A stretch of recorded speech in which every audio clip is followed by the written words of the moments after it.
Hello, everybody, and welcome to the Kingdoms Queens podcast. We are so excited to be with you guys. It is officially the off season, and I'm your host, Lexi. I'm Chrissy. I'm Jodi. Hey, y'all. All right, so, season's over. I know we spoke last week about being Super Bowl champions, and we're probably going to do it every single week until we get to draft. But I guess the agenda changes now, right? We don't have games to talk about. We don't have games to talk about in the future, but it's okay because I'm really excited about our outline for today. So, hey, fans, thanks for being here. Please make sure if you're on Twitter, you are retweeting the chats. Be active in our comments. We will talk back. We will post. And yeah, let's get into it. So last season was amazing, and I can't believe it's already over. I feel like it went really fast. But, one thing that we all wanted to make sure we talked about was like how great like some of these individual players were, some of the great things that they did, some things that really stood out to us. So let's kind of like get into like who were y'all. I can't help it. Who were y'all? Jesus. Underdog MVP. And I know we all have more than one because there were so many players that did so many amazing things. But yeah, let's get to the discussion. And feel free to comment also who your underdog MVPs were. Yeah. So I think we decided to do one for offense, defense, and special teams, one per thing, because we can't just pick one, you guys. No. Like, when have we ever followed that rule? So, no, it's better than that. Yeah. So on offense, I went with Pacheco as my underdog MVP.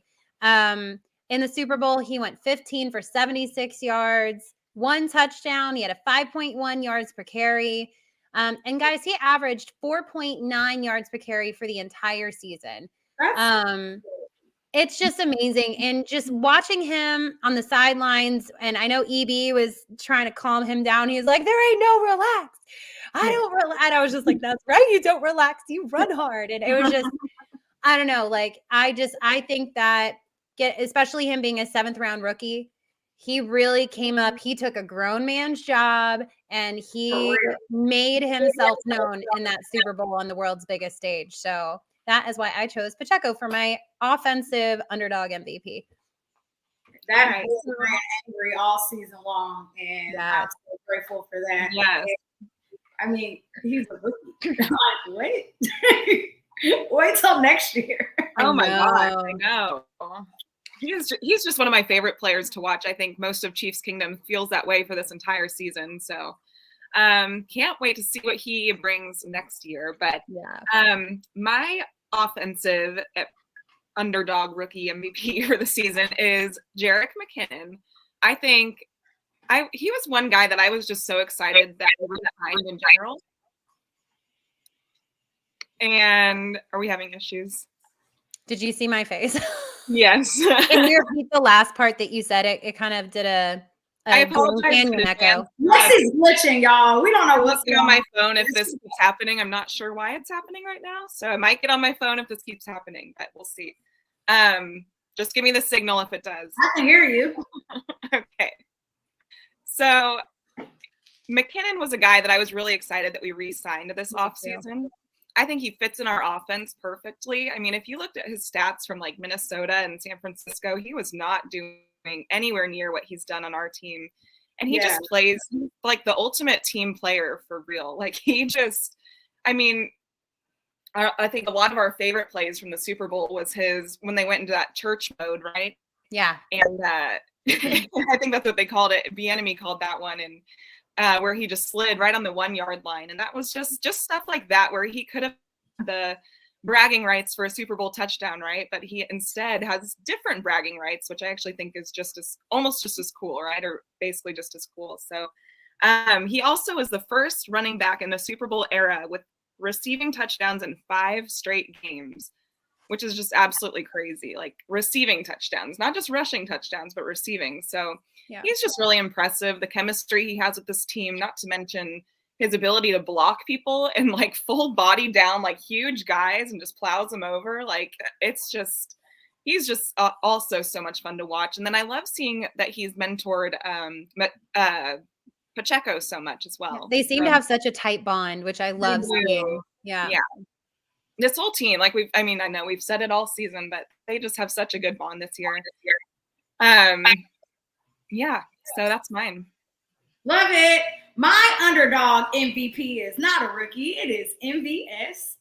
Yes. What a veteran, man. Like, he came to this team and he brought so much knowledge of just all of he's clearly a veteran. He's done so many great things for all the other teams that he played for, and to be able to bring that knowledge to this team, not only with these rookies, but to build that chemistry, because, and I know we'll get into this a little bit later when we talk about impact players, but we have so many players on this team that made an impact that weren't just rookies that came from other teams too. But kind of want to get into his stats a little bit for the season, and this includes postseason. He had a total of 809 yards. And it feels like McKinnon was it feels like MVS was very just like low, like you really didn't see too much from him this season. Like, but when he was in the game, every single thing he did was impactful. Every single thing he did had purpose. So even though he wasn't out there a ton, I mean, that alone is crazy. His postseason stats, he went 7 for 22 with 2 touchdowns. So it's like, yes, we love you. I know that he'll be back next year. Super excited for that. We have him at least locked in for one more year. And, you know, let's see. He can literally bring the exact same production next year that he brought this year, and I would be satisfied to know. Right. All right. Defense. So I'm going with Leo Chenal. And in the Super Bowl, he had 6 tackles and 1 sack. You know, he got Jalen Hurts out of bounds before the line of scrimmage, so we got a sack for that. And he was the second leading tackler behind Nick Bolton. So if you look at how we were able to keep Jalen Hurts from running all over the field, our linebackers were a huge reason for that. And we expect it from Nick Bolton at this point, but Leo Chenal had kind of a quieter season. So to see him come alive like that in the Super Bowl and make such a huge difference in keeping Jalen Hurts from running all over us and keeping the run game. I mean, Sanders didn't do anything in that game. Like he wasn't running anywhere. So I loved that he came alive and made such a huge impact in that Super Bowl. So I went with Leo Chenal for my underdog MVP. And his little parade thing he did where he like jumped up the 2-story double-decker bus. Yeah. I'm surprised he didn't get drug tested. Like, what? I know. Like the Zion buses, Leo. Sit down. Don't get injured. Crazy. Yeah. So mine is actually Frank the Shark Clark, playoff Frank. I know people had a lot of questions about him going into this season. I have to say I wasn't really ever one of those people. I always really liked Frank, but I just felt he was a little bit misunderstood, which I think all of Chiefs Kingdom kind of came to realize this season. And I know he's had his health issues. He lost his father, and he's just overcome so much this year. And I'm just so proud of the person he's become. I know we've talked about it a few times, but like mentoring George Karlaftis after, you know, those training camp practices and just really all throughout the year, he's just become such a fantastic team player, just such a great player overall. He's been worth every penny. 2 Super Bowls he's helped bring us. I love him. And not to mention, he is now 3rd overall in all-time sack leaders in the postseason. So he has 15.5. Willie McGinnis leads with 16, and the next closest is 14.5, which is Bruce Smith. So Frank Clark is right there. So I almost hope I hope he runs it back with us again next season and can hopefully break that. I mean, he has potential to. So. Yeah, our D-line was talking about how vital he was to the chemistry on the D-line, just his leadership and all of that. And so I feel like we owe him like what, $7 million next season. So like we might as well just give him a couple million more and bring him back. You know what I mean? Like, I don't know about all that. Why take the dead cat? We have a ton of people we have to pay next year. And I think Frank will $2 come million back. isn't going to make a difference. What? Yes, it will. $2 million. Dollar bills, yo. Well, what you could do is like give him like bonuses or like incentives, you know?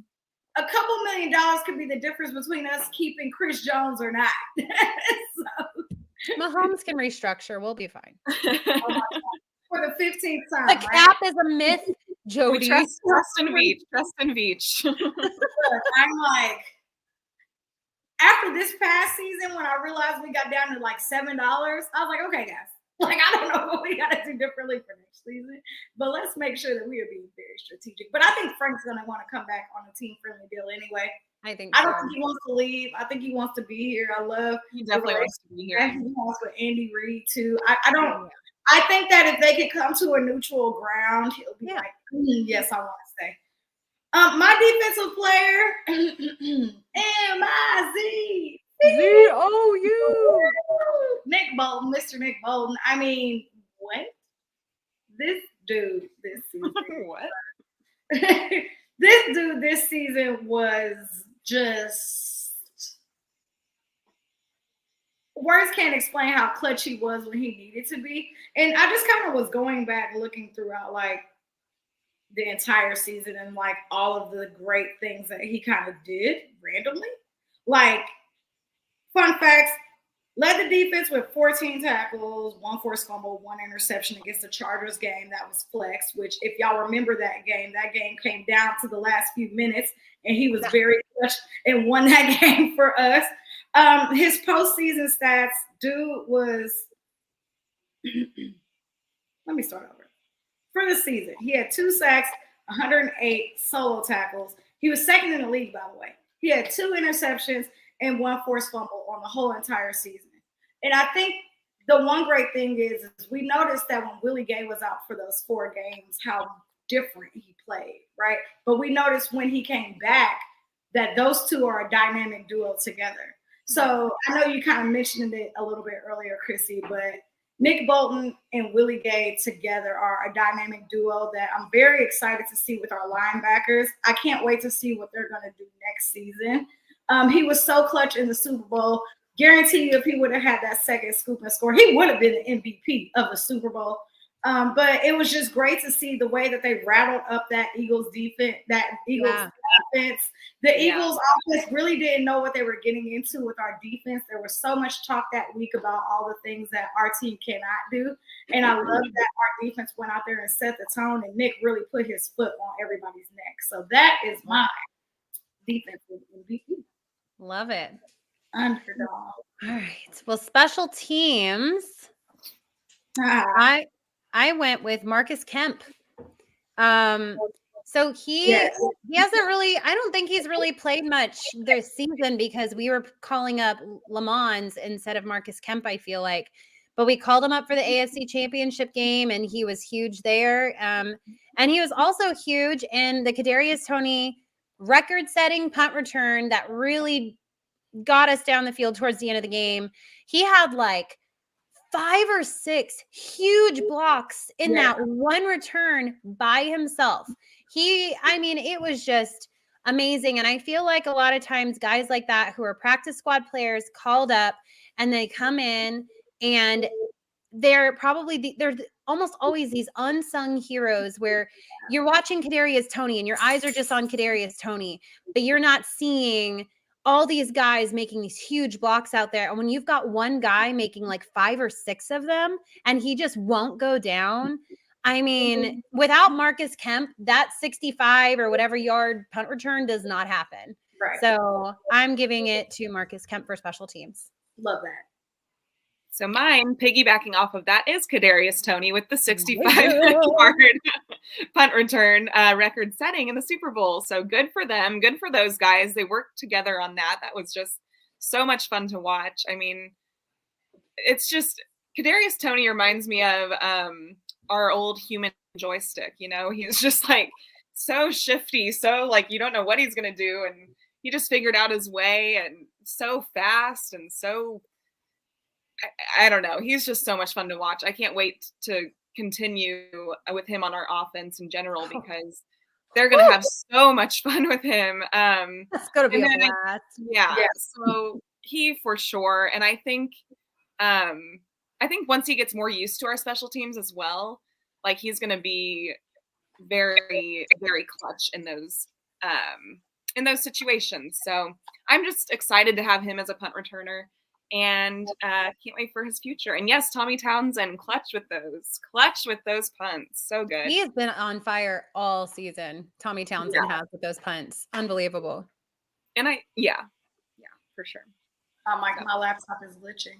Special teams really made a big leap in the playoffs. Yeah, especially because special teams was such a huge problem the first half, maybe 75% of the season. Yeah. And then it seems like a switch was flipped, and suddenly our special teams started becoming a strength again, like we were used to them being. So right. I know that we were really tough on special teams this season, and we were really like tough on Dave Taub, but whatever they did at the end of the season, thank you, because it worked. So yeah. My special teams player is Harrison Butker, and I know that is crazy to say, right? Harrison Butker had a tough season. Like, we can't lie, we can't cap. He had a tough season. He missed a few games at the beginning of the year. He came back. He wasn't 100% healthy. He literally only went 75% for field goals this year. And that's not, like, fantastic, but it's not the worst either, considering the fact that he wasn't 100% the whole entire season. Mm-hmm. However, he was clutch when we needed him to be, especially in the AFC Championship game and in the Super Bowl. Yes. And no matter what he went through the whole entire season, he found a way to keep ice in his veins and win us those 2 games, because honestly, they both came down to him. I just remember watching, what is it called? The show? The Franchise? Yeah. You know, I just became a bandwagon franchise watcher like 3 episodes. It took me so long to figure out that it was a great thing. It's so great. But it was so nice seeing, like, when he did miss that field goal, the way that, like, everybody was like, yo, you're good. Like, keep your head up. That's not a big deal. And it was great to see Pat went to him first. Yeah. So, you know, that's enough for me, right? I think bless you. Oh, you didn't see. I think for me, I just need to see once Harrison is fully recovered and he's 100% healthy, I do think he will have a better season for us next year. He went through some adversity this year, and somebody said it earlier, Tommy Townsend is a dog, and I think that those two work extremely well together. Even though I know they tried to create some in-house drama between Dustin. those two.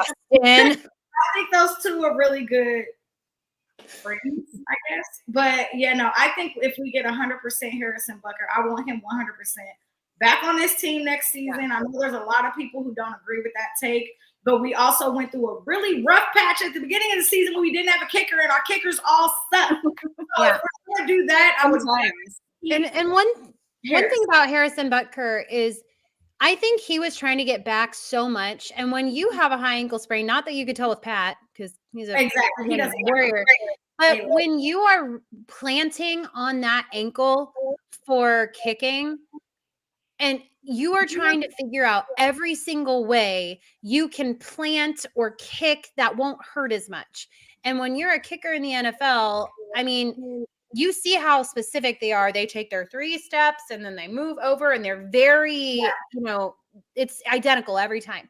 Well, Harrison Butker was trying to change things up, trying to make it better, not hurt as much so he could get back out there. And I think, like you said, Jodi, once he's able to get healthy and he can get back to his fundamentals, he'll be back to Harrison Butker of old, where, we were never like, oh, is he going to make it? Is he going to make it? Is he going to make it? Because he was trying everything he could to get back out there for his brothers. But when you're a kicker, and you can't mess with those specific dynamics, and he was trying to do that because he was in pain. So knowing all of that, it makes more sense why there was so much disconnect there. But I think, like you said, he comes back next season healthy and he's totally fine. It's just so strange, though, because he was so good at long kicks, right? So his longest kick of the season was 62 yards, which is actually number 1 in the NFL. But that was his longest kick of the season. Even though he was only 75%, he still had 92 points. That man added 92 points to this season. Yeah. Do you know how many games we won by 3 points in general? And he had 92 points. So if that's where Harrison is going to be at 75% for field goals, I will take an 82%. I will take a 92%. I feel like that's the percentage I'm supposed to say. But honestly, I will take an 80% Harrison Butker if that's the production we're going to get out of him. So I guess I'm the transition, right?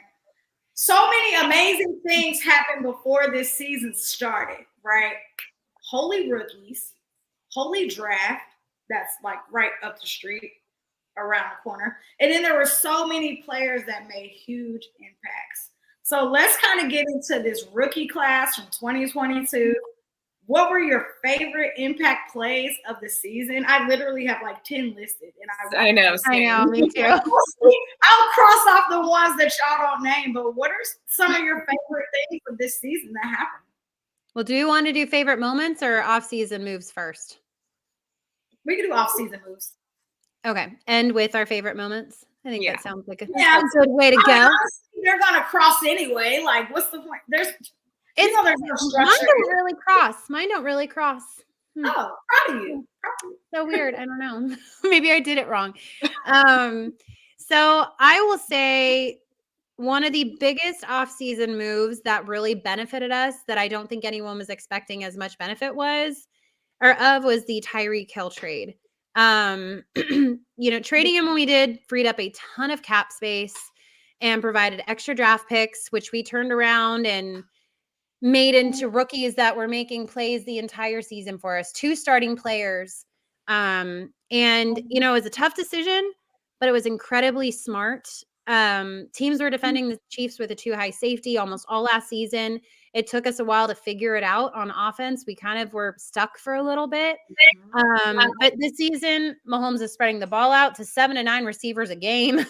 And, we lost a huge talent in Tyreek Hill. Like, we can't say we didn't, but we still kept the number 1 offense in the NFL. And hopefully next season, we don't have to hear Tyreek Hill's name brought up every single broadcast. Because Chiefs have proven that we don't need Tyreek Hill. So hopefully people can be quiet about that. But I think that was obviously one of the biggest moves that happened this offseason that benefited the Chiefs in a way that I'm not sure people fully realized it was how big of a benefit we were going to get from that trade. I feel like I don't think any of us did, honestly. Yeah. No. And I don't know what we would have done with our defense had we not done that, because we were in a tough spot with our defense. Yeah. Yeah. So I'm not, so I think it all worked out as it should. I feel like it was a blessing in disguise that none of us had any idea, like, why. Absolutely. Because I was freaking out. Yeah. I freaked out when I saw it. So that just goes back to this coaching staff, Brett Veach, like the owners, like they clearly know what they're doing, and we really need to take a moment and just let them do their job. Because obviously, think of how many players we wouldn't have been able to pay either if we would have kept Tyreek Hill. Like, man. Right. And if you look, he's still supporting the Chiefs. So one of my underrated offseason moves that I don't think a lot of us saw coming was Carlos Dunlap. Yes, I had that one too. Yeah, he is a big one for me. He was such an impact player. So many batted down balls. This guy's huge. Just huge, just massive. He was good at stopping the run. He got to the quarterback a lot. Just a really good addition to our D-line that we needed, I think. Plus his leadership. Exactly, his experience. And I'm just so happy he got a Super Bowl. He's played in the league for so long. And I think he really deserves it. Yeah. So he was a big one for me. And just a great mentor, like you said, great leadership, not a selfish player whatsoever. And one of my favorite off-season moves. I think my off-season move was actually not a move. I'm sorry. It was Eric Bieniemy not getting a job last season. No. So him last year going through all of those interviews and everybody just knowing that he was going to get that New Orleans job and go back home and be back there. And then to not get any of the jobs that he deserved, right? Like, I don't appreciate all of the hell that Eric Bieniemy had to go through last season. Just to continue to prove that he could be this guy. I'm really sad that I'm really happy and sad. It's bittersweet, right? I'm sad that he's not here, but he deserved a head coaching job more than a season ago. 100%. Opportunity. Yeah. He still technically doesn't have it. He's still signed as an OC, AC, assistant coach. And I mean, we can get into that later, but that was probably one of the biggest things that shocked me last offseason was him not actually getting the job. But I'm not upset about it. He's now a 2-time Super Bowl champion because he did end up staying with us for another season. So if EB does not go into a head coaching job in the next calendar year, I think there's truly something wrong with the NFL. And I will have those conversations later privately on my Twitter. So that's privately on Twitter. Non-off-season moves. So, do you have another one, Chrissy? Yeah. I mean, I wrote a bunch down, but yeah. I'm going to put all of these kind of in a group. So if I take one, I'm sorry. But I think like the acquisitions of MVS, Juju, Justin Watson, and re-signing McKinnon, if you look at our offense and how it was a complete, I don't want to say rebuild, but really like we were replacing all these pieces of our offense. We had what, McColl? Reloading. That's a good one. I like it. Rebuild. You can say rebuild. Yeah, if Patrick can say it. Patrick can say like if you I just like the reloading word too. Yeah, reloading is a good one. I like that for this season, actually, this coming season. Yeah, like reloading. Sure. I like that, Lexi. Yeah. Hey. But knowing like how many times Justin Watson came in clutch when he was this basically practice squad guy from the Bucks. And then you see Juju, who was kind of, he needed a rejuvenation, no pun intended with his name. MVS, the same thing. I think he had a great quarterback at one time, and Aaron Rodgers is just kind of a little weird now. So, and then you look at McKinnon, who I loved McKinnon. I was with Jodi, like, I wanted McKinnon back, and I was just waiting. I was like, why haven't we re-signed McKinnon yet? Like, he hasn't signed with anyone. Like, is he going to go anywhere? And I want him back again this year. So I think bringing all of those guys in and helping refresh our offense, gosh, it was so fun to watch our offense this year. Like all the new players, all the players getting the ball. And man, I love McKinnon. I just love the guy. I love that kid. So all those guys, the offense retooling. It was awesome. Same. So another one for me is actually a guy, probably not a lot of people, unless you're like a real diehard Chiefs fan, you might not know of him as much, but Dion Bush. Yeah. Who he actually came in on the day that we traded Tyreek. So on Twitter, he was like all excited. Read the room, Dion. He was like, I'll give you a few days before I say hi. He was like, is it safe to say hi? Is it safe now? Sorry, guys. Can I come out now? Yeah. Poor guy. But But actually, he was just a huge addition to our special teams. Some of those hits he made, like he was phenomenal. Yeah. Really underrated performer, I think, that doesn't get talked about enough. And one of my favorite guys on special teams to watch. And I think he could be a good backup DB if someone, knock on wood, gets injured or whatnot. Yeah. So he was one of my favorite additions and made a difference on our special teams for sure. I noticed him a lot out there in a lot of those big plays. Yeah. So that was a good one for me. It was a great one. I think my last one, because Chrissy did kind of take a few, but that's okay. Yeah. I was trying to be efficient. Mine is it was a move removal, right? So Tyrann Mathieu leaving, Justin Reed coming in. So I know Tyrann had a tough season with us last year. Not sure what was fully going on there because the Honey Badger has been amazing for us just in years prior. So seeing him leave, I know a lot of Chiefs fans were like, bye, like whatever. But I feel like they were putting a lot of that from Dick Sorensen on him. And it's like it's not fair that you're packaging them like a duo. Anyway, but Justin Reed coming in, I'll be honest, I was super nervous at first. I was like, I don't know what this guy did at Texans. Houston, yeah. Or like 1 in 100. Like, I don't know what he did there and why he left and he's coming here. But Justin Reed definitely grew on me throughout the season. Now, it was late in the season. It was like week 12. Okay. It was late in the season. But he definitely grew on me. And especially in the playoffs. Like, I don't know what, like you spoke about, Chrissy, a switch being flipped for special teams. That defensive switch hit right after the bye week.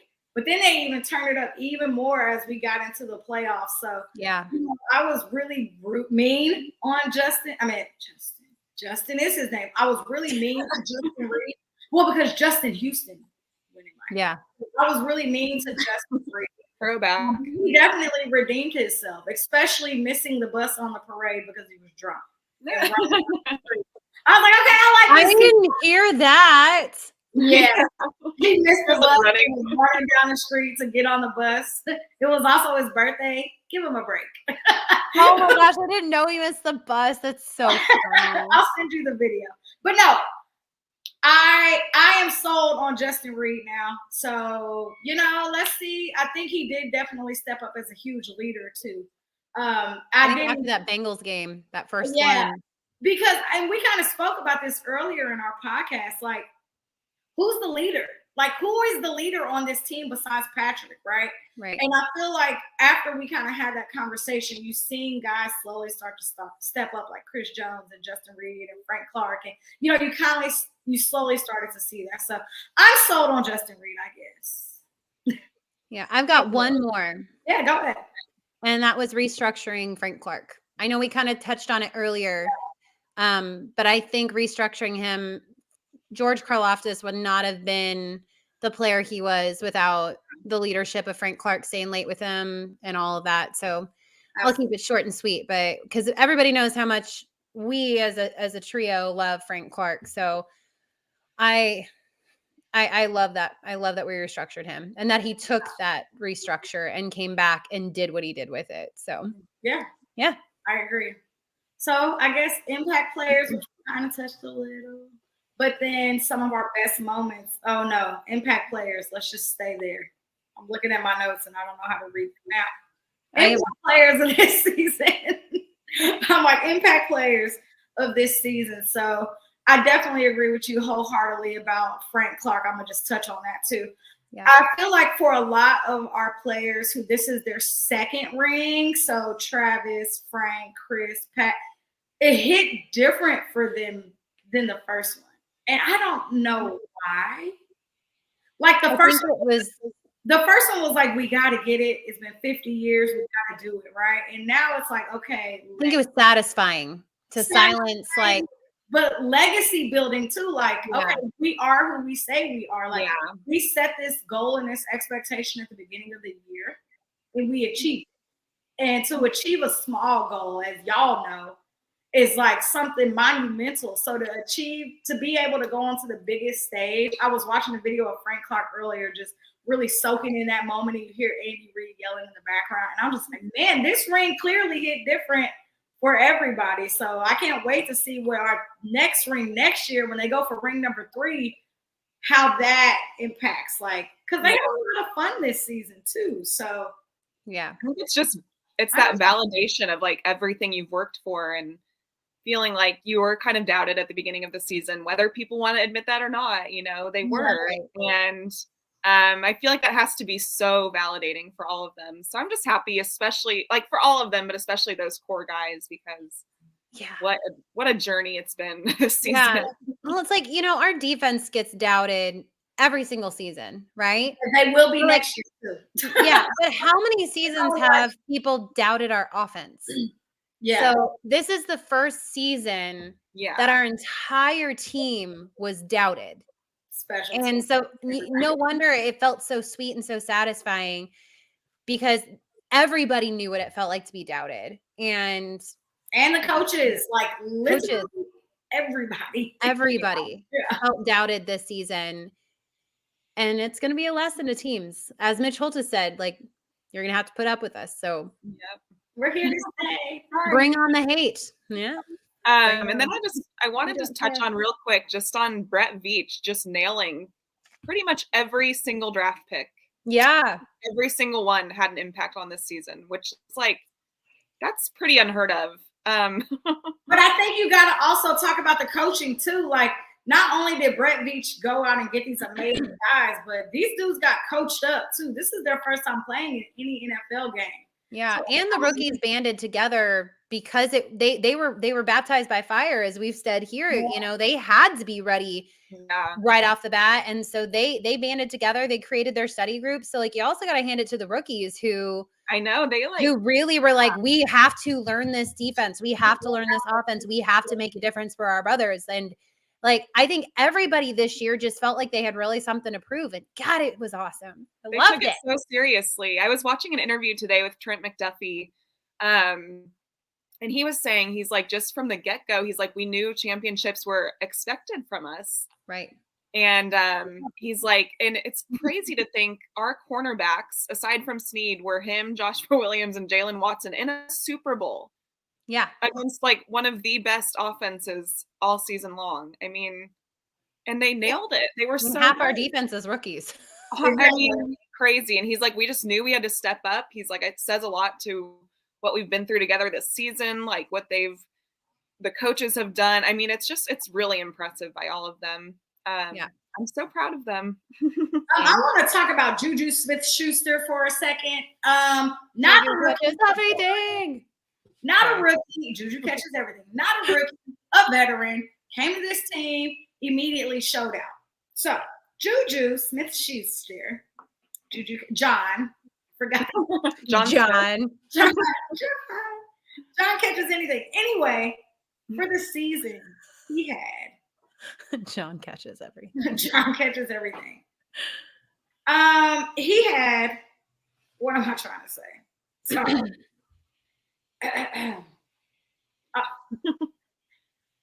Yes. You got pictures of him there, don't you? Are you looking at pictures? Including the postseason, this kid had over 1,000 yards in the season. He actually went for 1,022 yards. He had 3 total touchdowns, which doesn't seem right, but it's right. Like, but I think we also know, like, when Juju was here, when you see him on the field, him and Travis Kelce were making blocks. They were creating holes. They were doing more things that were so impactful to make other players like Isaiah Pacheco, McKinnon, all these people be available to move around, to get the ball, to score, to go get the yards. So, I mean, I think it's really important when we talk about how great Juju was this season, because even though he was not, I mean, he hit 1,000 yards, which is crazy. And he missed 3 games, basically. Exactly, right? So to be able to still do all of those things and to still make that impact, and to be able to, because he's built like a tight end. Right. So I don't care what anybody says. I feel like he goes to receiver meetings and tight end meetings because he's like a receiver. So Juju, I am like very glad that he's on this team. I'm very happy that he finally got a ring. He was not TikTok Juju this season, but I was really glad that I did not see a TikTok at the Super Bowl. You hear that, Brown? TikTok boy? Wasn't that this season? He wasn't that this season, but at this point, he has a ring. So if he wants to be TikTok boy next season, he can absolutely be TikTok boy next season. Yeah. No one can say anything to him because they probably don't have a ring. So very proud of Juju. Would love drop that mic. You drop that mic, Jodi. You drop it. But I think like the biggest thing right now is everybody's stressed out about him getting priced out, because now, I mean, he can go out and get that bag. He's the top free agent wide receiver in the market. Right? Like, why would you not want a dude built like a tight end who knows how to block and be like, what?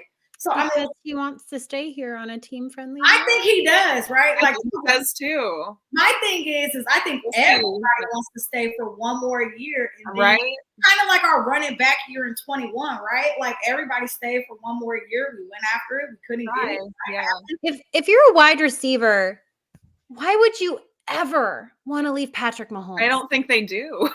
Like you come from a guy like Tyreek Hill, and then you go to like a Zach Wilson or like a, no offense, Danny Dimes, you know, like but you're not getting Patrick Mahomes, man. Yeah. You're not going to go win a ring with those guys. No. Stay with the guy that's going to get you a ring and cement your legacy. Especially if you're going to stay in the AFC. Do not go to the AFC. You're not going anywhere in the AFC, man. Don't waste your time. The way that these receivers were talking about him, especially after the Super Bowl, like it's just written all over their faces how much they respect Patrick Mahomes, how much they love playing with him. Like Juju, I think it was his post-game interview, and he's just like, there's nothing like him. Like there's nothing like him. Like how would you ever want to play with another quarterback when you have him? Exactly. The plays never did. Y'all go next. I have somebody. The only other person I want to talk about, which we've kind of touched on him a little bit, but is Kadarius Toney. Yeah. Bringing him in from the Giants in like week 9, 10, whatever it was. He wasn't supposed to be a player that made an impact this season. And he made a huge crater-sized impact on this team this season, whether it be in his punt returns, whether it be on his receiving touchdowns and just his jukes and everything. So no matter what happens from here on out, the Chiefs won that trade with the Giants just based on what Kadarius Toney did this season. So like he had a touchdown in the Super Bowl. He has a record-setting punt return in the Super Bowl. Like I love him. If he can stay healthy and with a full off season with our Chiefs staff, I fully believe that he can. Whew, he's gonna be so fun to watch. I know. I'm so excited about him. Like how we're gonna use him. It's gonna be so much fun. Exactly. For me, I only have one more, and hopefully I'm not taking yours, Jodi. I don't know. It was KT. I was just gonna tap in. Oh, okay. Oh, Okay. So No, it was no. I love it because I love KT. So I'm just gonna finish off what you were saying. He only has 16 reps for the entire season. Yeah. 171 yards, 2 touchdowns, and dude was averaging. I gotta stop calling people dude. Dude was averaging 10 yards a carry, 10 yards a carry, 10.7 yards a carry every carry. Like what in the world? So yes, love KT for his 2 touchdowns that he brought to us. Dude is a freak. Can't wait till they get down here to Texas so they can start training with Pat. Because Jodi can creep on him. I'm like, he's already started. I don't appreciate Patrick coming to Texas and not calling me like, hey, I made it. Patrick, what do we do to make you mad, man? Jodi's your girl. You just gotta go to APEC, right? Yeah, I'm gonna look up the address tomorrow. Yeah, you might as well. You're inside reporter. Yeah. My last one, real quick, is guys. Here's video. So I got to be at Apex tomorrow. Okay. My last one, real quick. Sorry. Wait, are you guys done or no? We'll never be done. Let's do it. I like keep trying, and then I'm like, no, okay. We're listening. Let me know when you're done. Are you done? Okay, just real quick. Mine is Brandon Williams. Yes, that's a great one. Pretty late addition, but he was just a great late addition for us. I was so glad. Yeah. So good at stopping the run game. Such a good little interior piece for us. So I think that was just the final cherry on top of our defense. One of my favorite parts of him was during the mic'd up where Patrick did something crazy and he was just like, like he was just in complete awe. And yeah. I love when I see people do that, especially when it's our own team. And I'm like, like, oh my God, y'all actually really love each other. Just yeah, great. My last one, I lied. Chris Jones, 15.5 sacks, 2 forced fumbles, postseason, 2 sacks that he had never had before, 2 of them now, and 6 solo tackles. So Chris Jones, if the Brinks truck hasn't made it yet, call me. I'll call Beach. I'll figure it out. Yeah, the Brinks trucks are really bad at showing up on time. Speaking from experience at my job, so. So favorite moments. I feel like we could go on for hours about favorite moments of this season. Oh my gosh. Yes. All right. So I'll list one. Gosh, there's so many. Which one do I want to say? You can list more than one. Okay. You know what? Okay, I'm gonna list 2 because this one I doubt it's gonna be one that anyone wrote down. So this might sound crazy, but one of my favorite moments of the season was Mahomes throwing a fit because he didn't want to get X-rays at halftime. I know that sounds crazy, but it just showed you how much of a competitive warrior that guy is, wanting to be out there for his team and such, and just seeing what he did after that. Like that moment, I was just like, man, this guy you're going to have to chain him to a bench and he'd still drag the bench onto the field to make sure he could be on it. So he was pacing up and down the sideline. Yeah. Like, you are not taking me out of this game. Yeah. So that was one of mine. And then my another one is the Mahomes McKinnon no look sideline pass. Oh yeah. When I don't know if we were playing, was it Denver? Denver. When he was running towards the sideline and it was just like whoop, and McKinnon runs it for like however many yards, 65 yards, whatever the crazy thing was. I mean, God, that was cool. It's the unscripted stuff that makes them so much fun. Like so those are two of mine. I have 75,000 more, but right. So I'll give another two and then we can just rotate. Okay, I'm crossing mine off right now. One of mine is a random one that I'm going to throw out here, and it's how Frank Clark just completely owns the 49ers every time he plays them. But not just that, he had a safety versus the Niners this season. Yes. Remember that. So that was one of my favorite plays this season. That was so fun to watch. For some reason, he plays them so well. So I love that. Love Frank Clark. That was such a fun play. And then another one I loved, probably that we can all agree on that was so much fun to watch, was our snow globe play versus the Raiders. It was after a tough week, with everything with the Bills and DeMar, and so it was just kind of getting back to that really fun football that we all love watching. And stupid referee had to take it away, but you know what? But we still made the touchdown after anyway. But I just loved the creativity of that. That was so much fun to watch. Yeah, sure. I agree. Great ones. I feel like I watched it like 1,000 times because people were so people were so mad and I was so happy. I was like, I don't care how mad you are. Anyway, for me, I'm gonna start off with Travis Kelce's 4 touchdowns. I have that one down too. Yay! I do too. But not only did, first of all, to bet 4 touchdowns for Travis Kelce in the game. Literally nobody.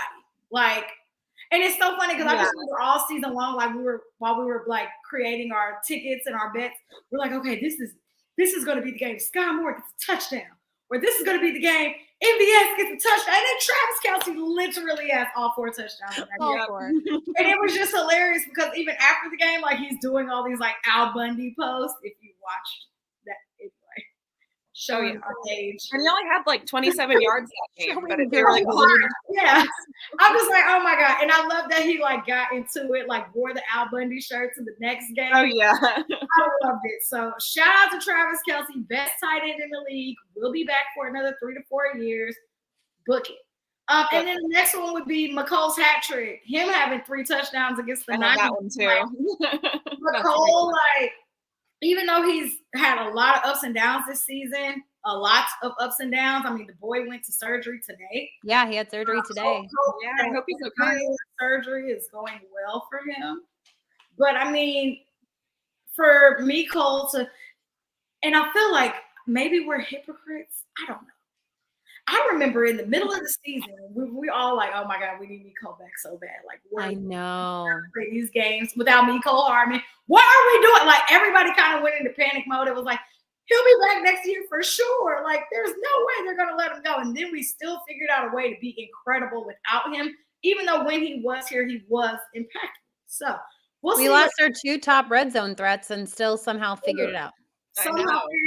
So, I mean, we'll see what next year looks like. Is he going to be here? Is he going to be gone? He is a 2-time Super Bowl champion now, and he is getting that surgery. So, I mean, I don't know. I don't know about Mecole. I need some more time to think about it.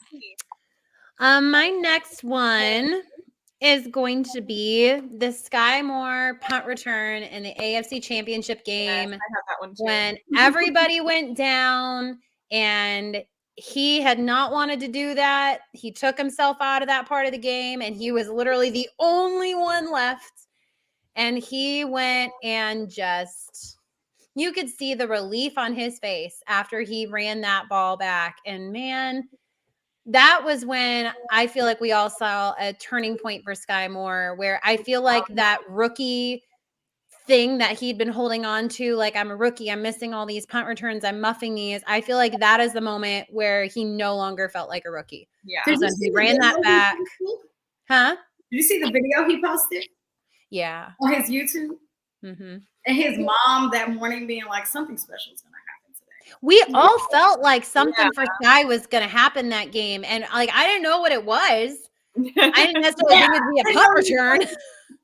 Didn't think we were going to lose our whole offense, but here we are. Yeah, but man, so there's another one for me. And then I'm going to say the Jalen Watson interception pick 6 against the Chargers and to end the game. 99 yards. Whoo, man, that was sweet. That was just great. So, yep, those are 2 more of mine. Okay, another 2 I have are let's see. One of my all-time favorite Mahomes plays from this season was versus the Bucks, where he's dinking and dunking defenders, and then at the 5-yard line just dunks the ball to Clyde Edwards-Helaire in the end zone. That was just a thing of beauty. Like, those are just what makes you love watching Patrick Mahomes so much. You're like, of course he made that work. Of course he juked. And Patrick Mahomes says he doesn't juke anyone. I'm like, yeah, you do. Like, yeah, you do. It's all with his body. Like, it's not like he's necessarily moving that much. Yeah. It's like the way he, like, I was telling my girls at soccer practice today, I'm like, your feet are not doing anything special. It's how your body sells it. And that's what he does. He sells it with his eyes and with his, like, the upper body and how he moves that guy. It's just fun. Yeah. Yeah. It's fun. And then another one for me is Kadarius Toney's first touchdown, where he like literally hops into the end zone. I had that one too. I have that on camera.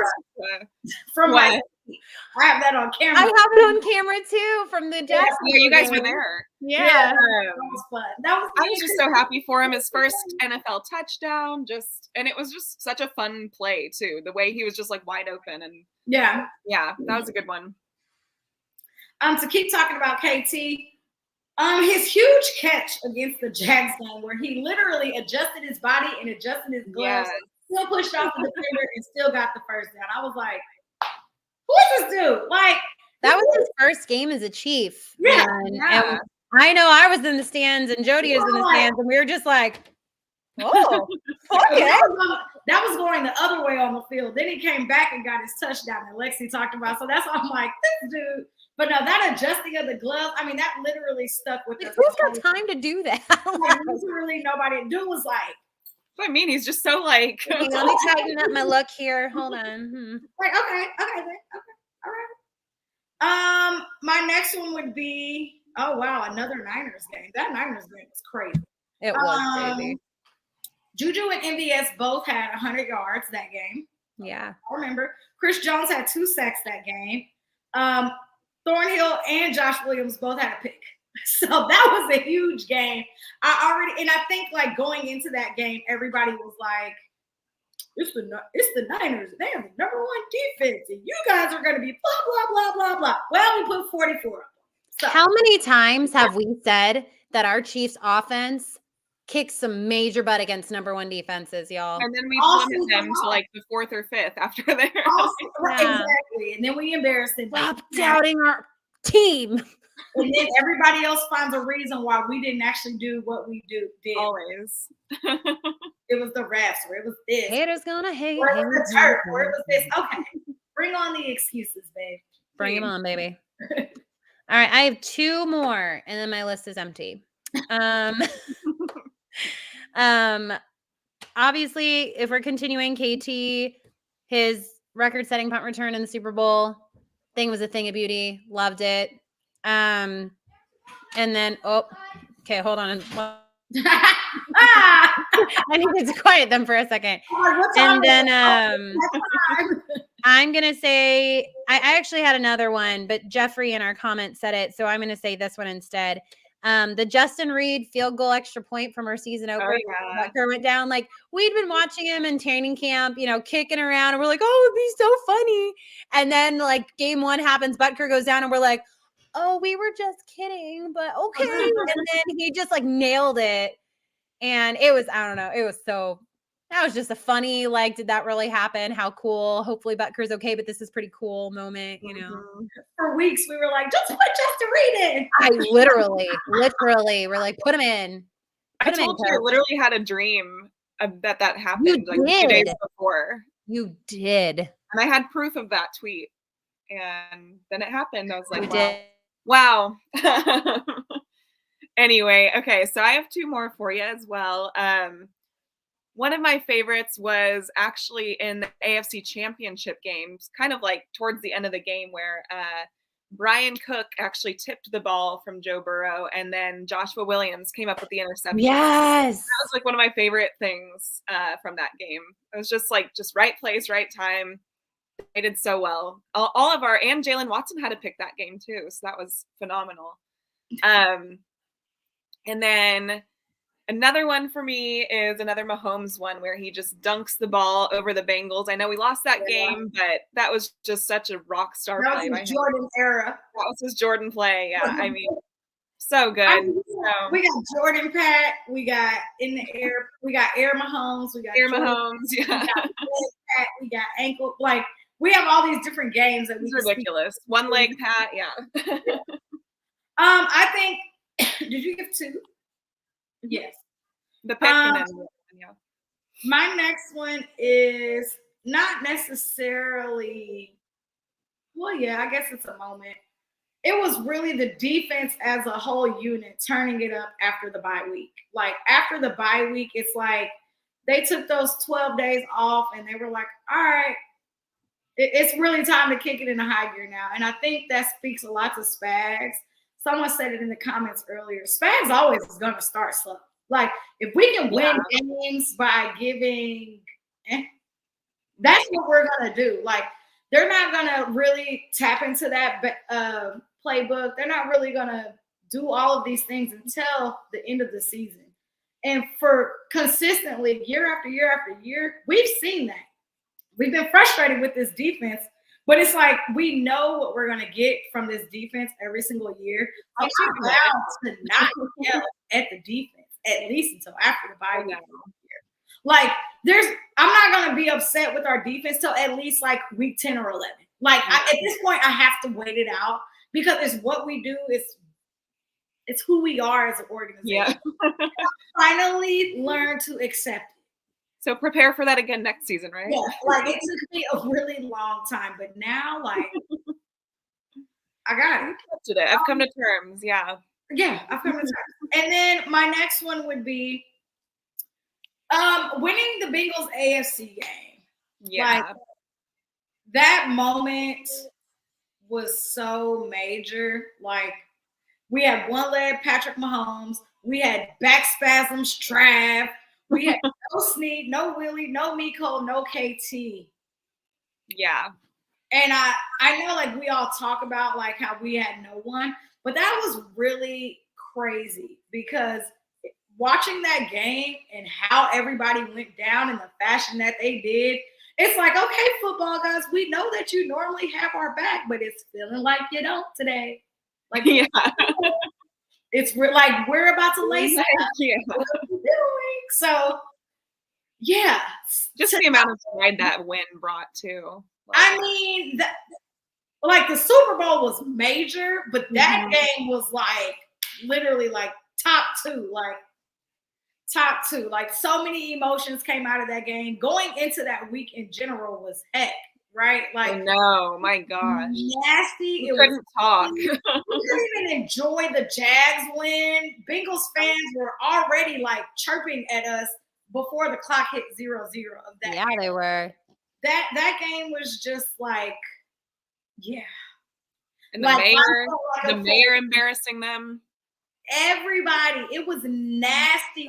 Don't ever disrespect Arrowhead again. Ever. Don't ever disrespect Arrowhead again. Ever. Yeah, that was my last one. Can I give 2 more? Sorry, I thought I was unmuted for a second. Sorry. Yes, give 2 more. Okay. So real quick, 2 more. The Chad Henne 98-yard drive. Crazy. In the Jags game. That just deserves a mention because that was phenomenal. And Pacheco with his 40-yard run on that. Yeah. And then Chad Henne's retiring. So thank you, Chad, for everything you've done. Always clutch in the playoffs. Always clutch when we need you. Anything is possible. I'm really sad about that. Like, genuinely sad that he's retiring. I'm like, dude, are you sure? And it was right after the Super Bowl win. I'm like, do you have to just like crush us right then? Can you give us like a week or 2, please? He has his beer like, thank you so much, Chiefs Kingdom. This was so great. Like, fine. It's giving JJ Watt. I don't like that. Yeah. I don't like you retiring like that on us. But no, I mean, Chad, you're right. He's been incredible for us. game in and game out. Want to play Anytime we need him. Anytime we need him. Okay. Like, man, I love Chad Henne. He will be forever in my heart. And you never know. Bang, bang, bang. You never know. So I know. okay, hold I'm on. hungry. Do you And want wait, I have one more. I have one more. Oh, Shoot, that was only one. Lexi's got one more. Then My Emma final wants to one go first. is the corn dog 2 times in a row with some ketchup and mustard on it in the Super Bowl. Yes. 2 touchdowns in a row it worked. Sky Moore his first. I want to tell a joke. No. Even though the second time they lined up completely wrong. But it's whatever. Whatever works. It worked. So that was my other one. But yeah, it's just so many fun moments from the season. Such a fantastic season overall. Could not have ended any better. And we're just looking forward to the off season now. Draft time, baby. Free agency starts in, I don't know what today is. March 13th. Yeah. Less than a month. Screenshot of it. I cannot wait to see what free agency looks like because we're the team that everybody wants to play for. So I can't wait to see what teams are willing to give up. Or March 15th. 15th. Okay, good. I said 13th. I can't wait to see what free agency looks like all around the NFL. It's going to be so much chaos and drama. Like, I am here for it because I know it's only going to be great for us. Yeah. Well, hey guys, real quick, Emma wants to tell us what her favorite part of the Chiefs season was. Okay. All right. What was it? What was your favorite part of the Chiefs season? Winning the Super Bowl. Absolutely. Good one. Winning the Super Bowl. Yeah. What was it like when we won the Super Bowl for you? Exciting. Exciting. Was mommy really loud? Yes. Yeah. So were we. Emma told me I was too loud, actually. At one point. That happens. We were super loud. Just wait till next year. Yeah. Well, do you guys have any more? I have more. Do you have more things about the Chiefs? Yes. Okay, real quick. Well, the Chiefs got the thing that Lexi said, and then So you're saying Lexi is correct in what she said? yes. Absolutely. Good. Was Jodi also correct? Yes. Okay. And what does this say right here? Who are we? Chiefs Queens. Yeah. Thanks. Same. Same thing. Well, I got excited by this thing. yes, you did get excited by our logo. I So got excited by the Chiefs. yes, you very much did.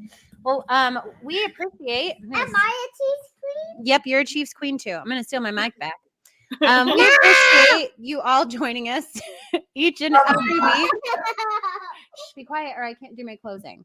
You got to be professional. If you're going to be on the podcast, you got to be professional. I got more Okay. things about the Chiefs. Okay, you can tell us later on Twitter, okay? So we appreciate you all joining us each and every week. Please follow us at, don't touch the microphone, at Kingdoms Queens on Twitter so you can find out all the places you can watch our show each and every week. We go live at 7 p.m. Central Time on,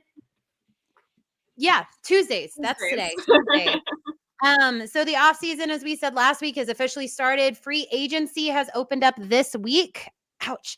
And so we will be with you every step of the way, keeping you guys up to date and following all the crazy moves that are sure to happen this season. So I do want to wish good luck to Sporting KC. Their season opener is this Saturday at 9:30 p.m. So if you guys are looking for something to help dry your tears that it's football off season. Bye, Emma.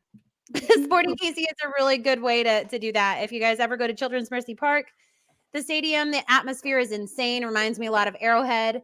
But their season starts on Saturday. So go Sporting KC. Let's bring another trophy to put in the Kansas City There you go. trophy case, right? So until next time, can you say it? Say the Queens have spoken. The Queen has spoken. Bye, guys. Bye, guys. I know